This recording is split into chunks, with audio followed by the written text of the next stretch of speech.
आऊज़ुबिल्लाहि मिनश्शैतानिर्रजीम बिस्मिल्लाहिर्रहमानिर्रहीम अल्लाहुम्मा सल्लि व सल्लिम अला सय्यदिना व मौलाना मुहम्मदिन व अला आलि सय्यदिना व मौलाना मुहम्मदिन व बारिक व सल्लिम व सल्लि अलैहि रब्बि इश्रह ली सदरी व यस्सिर ली अमरी वहलुल उक़दतम मिन लिसानी यफ़क़हू क़ौली अल्लाहुम्मा यस्सिर व ला तुअस्सिर व तम्मिम बिल खैर रब्बि ज़िदनी इल्मा आमीन या रब्बल आलमीन। नाज़रीन कराम अस्सलामु अलैकुम व रहमतुल्लाहि व बरकातुहू। नूर टीवी के ख़ुसूसी रमज़ान ट्रांसमिशन नूर रमज़ान के साथ आपकी मेज़बान सलमा खान आपका खैर मकदम करती है।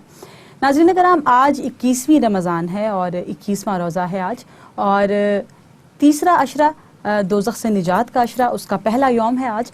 और अल्लाह करीम ने जैसे हमें रहमत के अशरे में तौफ़ीक़ और इस्तिताअत अता फ़रमाई कि हम उस अशरे में अल्लाह करीम की भरपूर रहमतों को समेट सके, और उसके बाद अशरा मग़फ़िरत आया और उसमें भी हमने भरपूर कोशिश की कि हम अपने रब को मना सकें और अपनी और अपने अहल व याल की बख्शिश और मग़फ़िरत करवा सकें। तो उसी तरह इंशाअल्लाह ताला हमारी ये कोशिश, ये काविश और ये जोश व जज्बा यूँ ही जारी रहेगा इस अशरे में भी, जो कि दोज़ख से निजात का अशरा है। तो अल्लाह करीम हमें और हमारे अहल व याल को, हमारे प्यारों को और पूरी उम्मत मुस्लिमा को दोज़ख के अज़ाब से और दोज़ख की आग से महफूज रखे, आमीन या रब्बल आलमीन।